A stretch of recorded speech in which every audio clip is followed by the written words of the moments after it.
Berlin, August 1961. The city was split down the middle like a broken promise. On one side, freedom and hope. On the other, surveillance and fear. And right in between, standing at Checkpoint Charlie with a cigarette burning between his fingers, was Captain James Mitchell. He was 32 years old, a decorated Korean War veteran, and he had exactly 48 hours before he would vanish from the face of the earth. Nobody at the Pentagon knew it yet. His wife Barbara, back in Virginia, had no idea. His 3-year-old daughter Sarah was still waiting for the stuffed bear he promised to bring home. But James Mitchell was about to make a choice that would erase him from history. Mitchell wasn't supposed to be in Berlin that summer. He was an intelligence officer stationed in Frankfurt, analyzing Soviet troop movements and filing reports that disappeared into filing cabinets at Langley. Boring work for a man who had stormed hills in Korea and earned a Silver Star for pulling 6 wounded soldiers out of enemy fire. But 3 weeks earlier, everything changed. A cryptic message arrived at his office. No signature, no official stamp. Just an address in East Berlin and a single sentence: "Someone wants to come home." That was enough to get Mitchell on a military transport plane heading north. The address led to a safe house in the Soviet sector, a crumbling apartment building that smelled like cabbage and desperation. Inside, Mitchell met a man who called himself Victor. He was thin, nervous, probably in his 50s. His English was good but carried that telltale Moscow accent.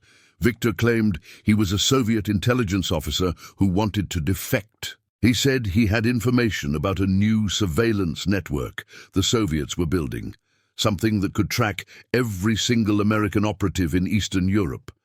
He said he needed protection, asylum, a new life in America, and he said he would only deal with one person, Captain James Mitchell. Nobody at headquarters believed Victor's story. They thought it was a trap designed to capture or compromise an American officer. Mitchell's commanding officer told him to walk away. But Mitchell saw something in Victor's eyes that night, genuine fear, the kind you can't fake. The next 72 hours were a blur of encrypted cables and heated arguments.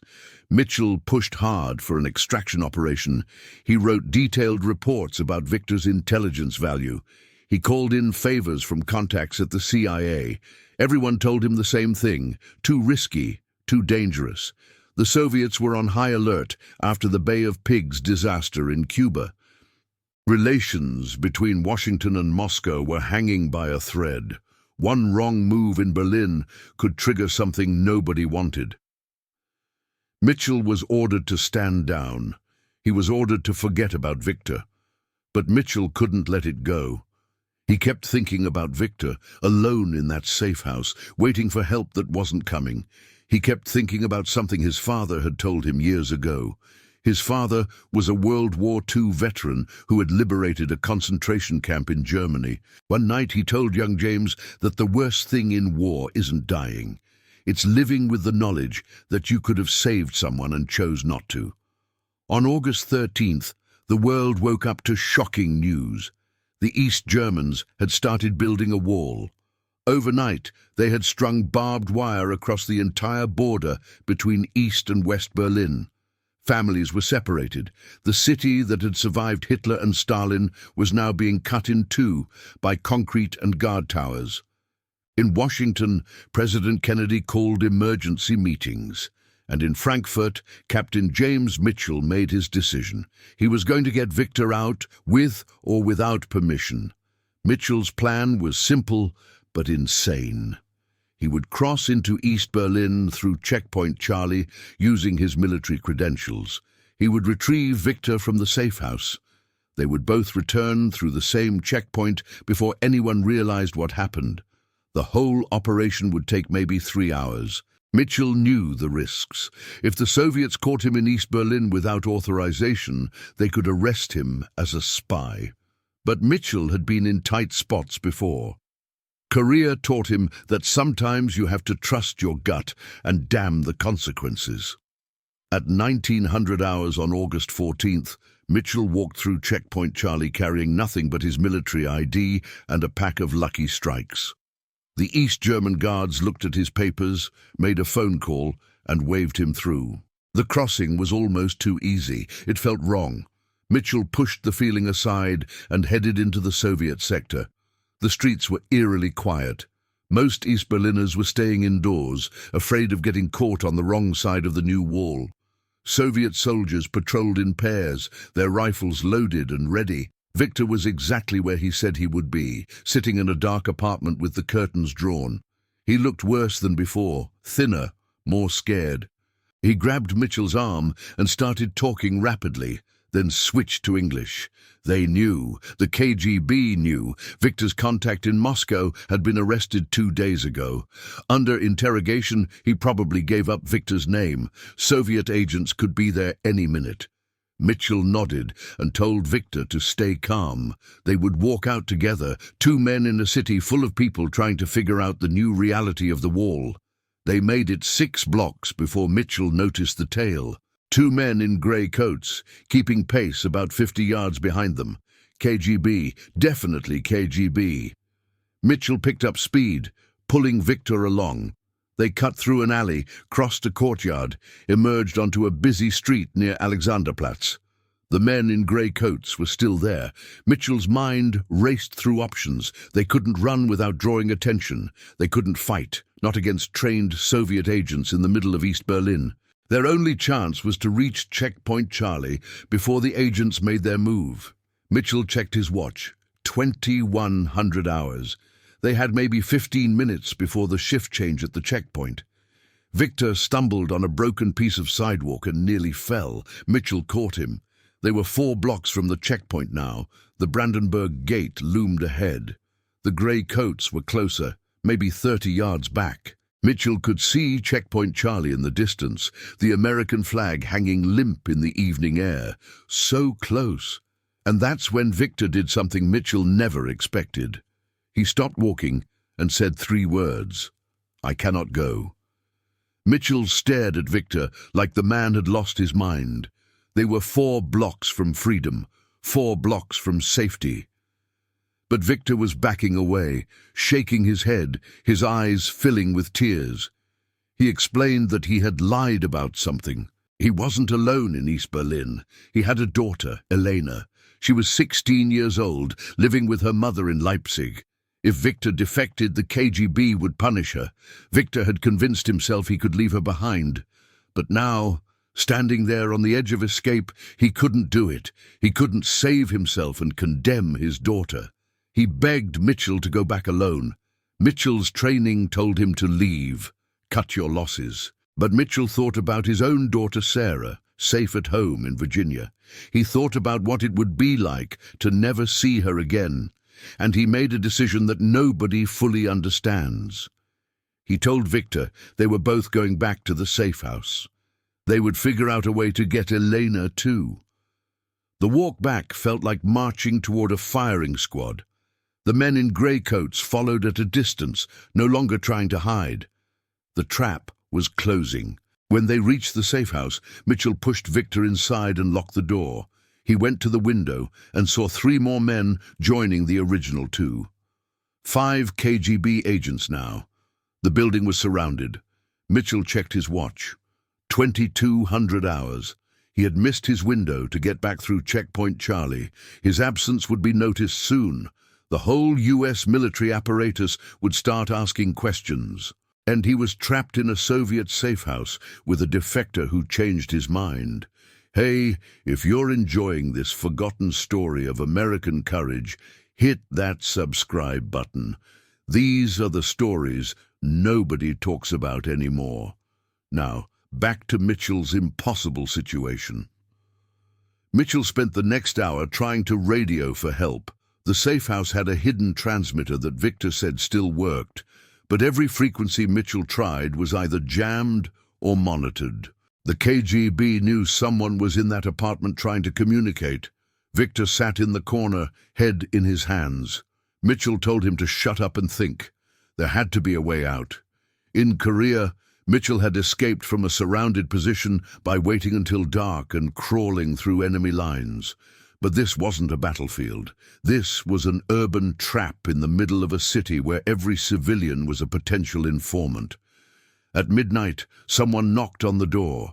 3 sharp raps. A voice in Russian, then in English. "Captain Mitchell, we know you are inside. We wish to talk." Mitchell didn't respond. The voice continued, "We understand your situation. Very noble, very American. But Victor cannot leave. He has family. You have a daughter too. Sarah, is that her name?" Mitchell's blood went cold. They knew about Sarah. The voice suggested a solution. Mitchell could leave. He could walk out that door, go back through Checkpoint Charlie, return to his wife and daughter. All he had to do was leave Victor behind. Nobody would blame him. Mitchell could go home. The offer was tempting. Mitchell had violated orders, crossed into enemy territory without authorization, and gotten himself trapped. Going home seemed like the smart choice. But Mitchell kept thinking about his father's words, about choosing rules over doing what was right. Mitchell told the voice outside that he wasn't leaving without Victor. The voice laughed. "You are a stubborn man, Captain Mitchell. We respect stubbornness, but you cannot wait here forever. Eventually you will get hungry." The voice went quiet. Mitchell heard footsteps retreating. He checked the apartment for food. Some stale bread, a can of fish. Maybe enough for one day if they rationed carefully. This wasn't a standoff Mitchell could win. Day 2 in the safe house was when things deteriorated. Mitchell had barely slept. Victor was worse, pacing like a caged animal. The KGB had gone quiet. No more knocks, just silence, which was somehow more unnerving. Mitchell understood the tactic. They were letting pressure build. By now, the military knew he was missing, but even if they figured out he was in East Berlin, what could they do? The United States couldn't launch a rescue operation into Soviet territory. That would be an act of war. Mitchell spent the day searching the apartment. He found a map of Berlin, some old newspapers, a pistol with 6 bullets. Not enough to fight his way out against 5 or more trained agents. He found letters from Elena, written in Russian. Victor explained they were from his daughter. She wrote about school, about wanting to study medicine, about her dreams. She sounded like any American teenager, hopeful, innocent. Mitchell thought about Sarah again, about the stories he would read to her before bed. He wondered if he would ever see her again. That night, Victor finally broke. He told Mitchell the whole truth. Victor wasn't just any Soviet intelligence officer. He was part of a special unit that handled blackmail operations against Western officials. He had dirt on politicians and generals across Europe. The information he wanted to trade for asylum could bring down governments, but the KGB would never let him go. They would kill him before allowing those secrets to reach Washington. Victor looked at Mitchell and said that maybe the KGB was right. Maybe men like him didn't deserve rescue. Mitchell didn't have an answer. He wasn't a priest or a philosopher. He was a soldier who had made a promise. As the second night wore on, Mitchell questioned everything. Why had he come to Berlin? Why had he ignored orders? Why had he risked his family for a Soviet defector he barely knew? Maybe he had just been arrogant, thinking he could save everyone. Morning of the third day brought a new development. Mitchell heard vehicles outside. He risked a glance and saw Soviet military trucks. Not KGB agents in grey coats, but Red Army soldiers in uniform. At least 20 of them, heavily armed, setting up a perimeter. This was an escalation. The Soviets were treating this like a military incident now, which meant Moscow had gotten involved. Which meant the Americans probably knew everything, which meant this had become an international crisis. Around noon, the voice returned. Different voice this time. Older, more authoritative. In perfect English, the man explained that the situation had grown complicated. The Americans were demanding Mitchell's release, but the Soviets couldn't just let an American intelligence officer walk away. It would look weak. So they needed something from Mitchell. A confession stating that he entered East Berlin illegally, that he acted without orders, that the United States government bore no responsibility. In exchange, Mitchell would be released, returned to American custody, home within 24 hours. The voice paused. Victor would be arrested, put on trial, probably sent to a labor camp in Siberia. Mitchell asked about Elena. The voice said she would be fine. The state had no interest in punishing a child. She would live with her mother, finish school. It was a better outcome than she would get if this continued. Mitchell asked for time to consider. The voice granted him 1 hour. Victor made the decision for him. He told Mitchell to take the deal. Go home to Sarah and Barbara. Live his life. Victor said he had known how this would end from the beginning. The moment he decided to defect, he sealed his fate.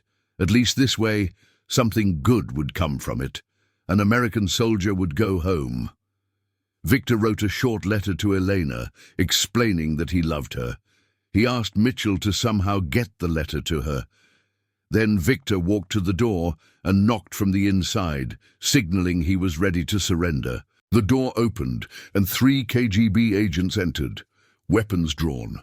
They grabbed Victor, pulled his arms behind his back, and handcuffed him. Victor didn't resist. He looked at Mitchell one last time and nodded. Then the agents dragged him out. Mitchell stood alone, listening to Victor's footsteps fade. The older voice entered the room. He was in his 50s, grey hair, expensive suit. Colonel Petrov of the KGB. He handed Mitchell a piece of paper with a typed confession. Sign this, and you will be at Checkpoint Charlie within the hour. Mitchell read it. Everything the Soviets wanted, that he acted alone, that he entered East Berlin without authorization. It was all technically true, but signing it would end his military career. Court-martial, dishonorable discharge, his pension gone, his reputation destroyed. Colonel Petrov said that Mitchell had shown great courage, but courage without wisdom was just foolishness. The world didn't need martyrs. Mitchell thought about his father, about the concentration camp he had liberated. His father kept a photograph from Germany, a little girl holding a chocolate bar an American GI had given her. She was smiling despite everything. His father said that saving that girl made all the horror worth it. That's what soldiers were supposed to do, save people, make the world less cruel.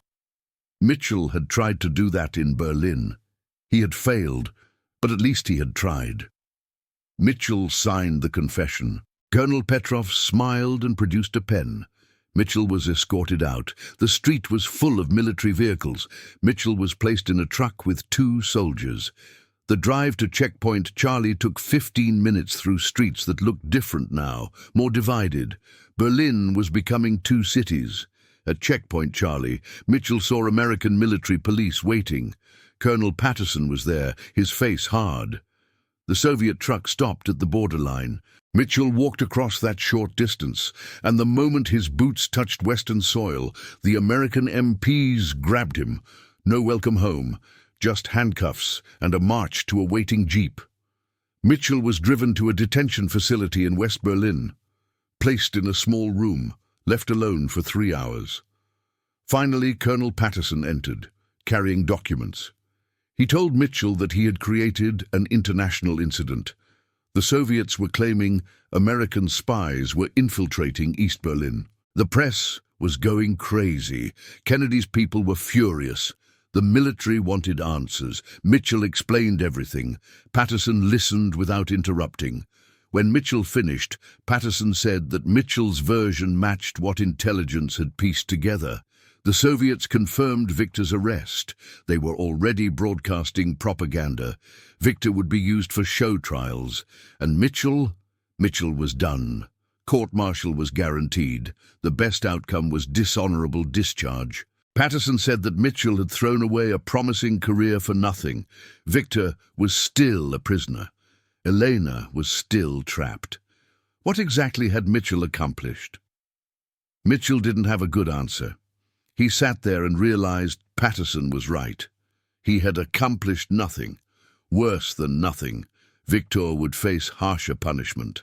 The safe house network was probably compromised. Mitchell had destroyed everything. The court-martial took place 6 weeks later in Frankfurt. Closed to the public, Mitchell pleaded guilty, unauthorized entry into hostile territory, disobeying orders, compromising security. His lawyer argued for leniency based on his previous record. The prosecution countered that Mitchell's actions could have triggered armed conflict. The judge listened and made his ruling. Dishonorable discharge, forfeiture of all pay and benefits. No prison time, but that was the only mercy. Mitchell left the military on November 1st, 1961. Given civilian clothes and a bus ticket to Virginia. No ceremony, no honors. He was escorted to the gate and told not to return. Mitchell took the bus to Frankfurt's train station, then a ship back across the Atlantic. 8 days at sea. He spent most of it on deck, staring at the ocean. His wife Barbara had written one letter. She said she understood. She said Sarah missed him. She said they would figure it out. But Mitchell could read between the lines. Barbara was scared. Home in Richmond felt alien. The little house looked smaller. Barbara greeted him with a hug that felt obligatory. Sarah ran to him with genuine joy. Mitchell held his daughter and felt tears. He had risked everything to save Victor's daughter and nearly abandoned his own. That first night after Sarah went to bed, Barbara asked what he was going to do for work. His military pension was gone. They had maybe 3 months of savings. Mitchell said he would find something. The next few months were hard. Mitchell applied for jobs and got rejections. Employers saw his dishonorable discharge and wanted nothing to do with him. The few who hired him paid minimum wage. Mitchell worked at a warehouse, a gas station, a diner. None of it paid enough. Barbara got a job as a secretary. They fell behind on mortgage payments. The car got repossessed. Old friends stopped calling. The American hero who had earned a Silver Star was now just another struggling nobody. By summer of 1962, Mitchell had hit bottom. The marriage was fracturing. Barbara barely spoke to him. Sarah became quiet. Mitchell started drinking more than he should. He would sit alone and think about Berlin, about Victor, about the choice he made. Then one afternoon, something unexpected happened. Mitchell came home to find a stranger sitting in his living room. The man introduced himself as David Chen from the State Department. He explained that the State Department had been following up on Berlin. Victor's intelligence was more valuable than anyone realized. He had provided information that helped break up a Soviet spy ring in London. Western security was stronger because of what Victor shared, and Mitchell had made that possible. Chen said they couldn't reverse his court-martial, but they could offer something else, a job, analyzing Soviet intelligence from Maryland. Nothing glamorous, but it paid well. The government still needed people who understood the Soviets. Mitchell's actions had been reckless, but they showed character. Chen asked if Mitchell was interested. Mitchell looked around the kitchen at the peeling wallpaper and the bills. He thought about Barbara, about Sarah growing up in poverty, and he thought about Victor, probably in a Siberian camp. Mitchell asked one question. Did they find out what happened to Elena? Chen said that according to sources, Elena was fine. Still in school in Leipzig, her mother kept her safe. She didn't know about her father's letter or Mitchell's attempt, but she was alive. Mitchell signed the contract. He started work 2 weeks later, quiet work, analyzing communications, writing reports nobody would read. Mitchell went home each night to a life that slowly improved. The steady paycheck meant they could keep the house. Barbara began to relax. Sarah started smiling again. Mitchell stopped drinking as much. He found a routine that felt almost normal, but he never forgot Berlin. Years passed. The Berlin Wall stood tall. The Cold War continued. Mitchell worked his quiet job and raised his daughter. He never talked about Berlin. When Sarah got old enough to ask about her father's past, Mitchell told her he had served in Korea. He left out Berlin. Some stories were too complicated. In 1973, Mitchell received a visitor, a journalist from the Washington Post, a young reporter named Linda Hartman, researching Cold War incidents. She had found records of Mitchell's court-martial. She wanted to interview him. Mitchell refused at first, but Hartman persisted. Mitchell finally agreed on the condition that his name would be changed. They met at a diner. Mitchell told Hartman everything. At the end, she asked if he regretted his decision. Mitchell thought for a long time. He said that regret was complicated. He had lost his career, his family had suffered, and Victor still ended up in prison. By any measure, his actions had been a failure. But Mitchell said he couldn't imagine having made a different choice. Leaving Victor alone would have haunted him more. Sometimes you had to try to do the right thing, even when success was impossible. Hartman's book came out in 1975. Mitchell appeared under a pseudonym. The book didn't make much of a splash. A few reviews, modest sales. Then it was forgotten.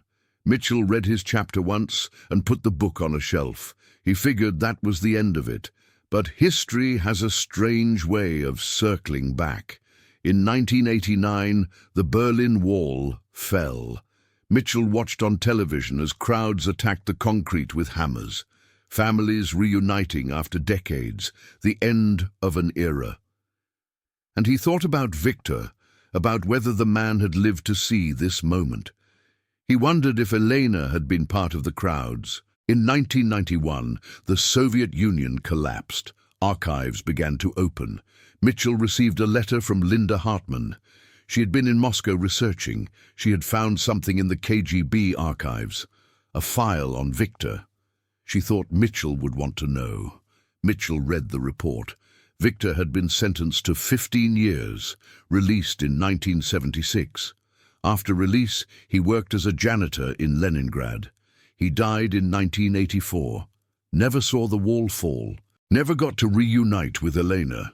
The file also mentioned that Elena became a doctor in East Germany, married, had children, lived through the collapse of communism and the reunification of Germany. She never learned about Berlin. Mitchell put the letter down and looked out the window. He was 62 years old now, retired. Sarah was grown, working as a teacher in Maryland. Barbara had passed away the year before. Mitchell lived alone in the same little house in Richmond. And for the first time in 30 years, he felt something close to peace. Not because Victor's story had a happy ending. It didn't. Victor died in poverty, separated from his daughter, denied the freedom he risked everything for. But Elena had survived. She became a doctor. She built a life. She made it through the darkness. And maybe in some small way, Mitchell's 3 days in Berlin had contributed to that. Maybe Victor's information really had made a difference. Maybe the sacrifices weren't completely meaningless. Mitchell would never know for sure. History doesn't hand out scorecards. It doesn't tell you whether your choices were right or wrong.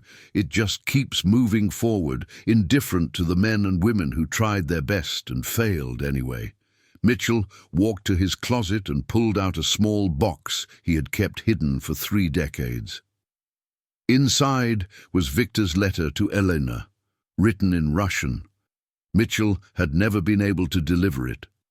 Never found a way to get it to Leipzig during the Cold War, but now the wall was down. Russia was open. Maybe it was time. Mitchell contacted Linda Hartman and asked if she knew anyone in Germany who could help locate Elena.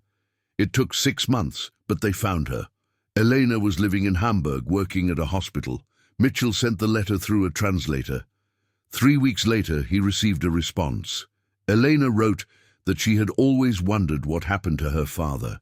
The Soviet government told her he had died in an accident in 1961. Learning the truth was painful, but also a gift. She thanked Mitchell for trying to save her father.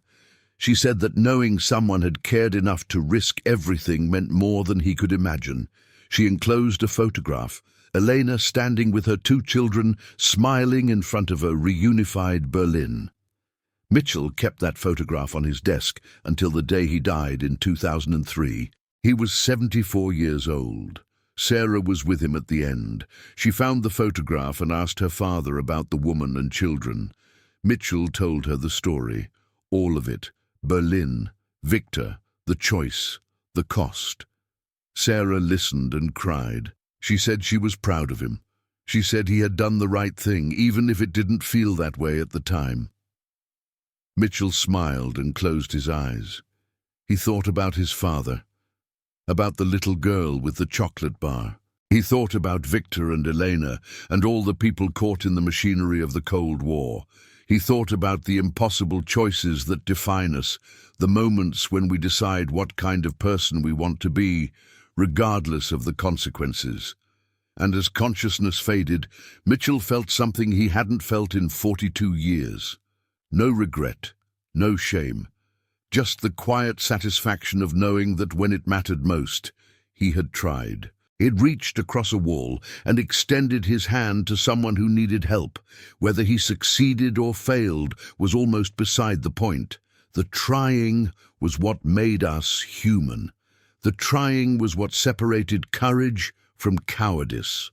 The trying was everything. Captain James Mitchell disappeared in Berlin in 1961, not because the Soviets captured him or the KGB made him vanish, but because he chose to step into the darkness for someone else. And in doing so, he became something more than a forgotten name in a classified file. He became proof that even in the coldest war, even when the world is divided by concrete and ideology and nuclear weapons, individual acts of compassion still matter.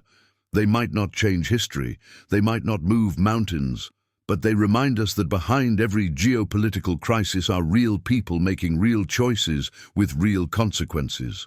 Mitchell made his choice. He lived with it, and in the end, he found peace. That's more than most of us can hope for.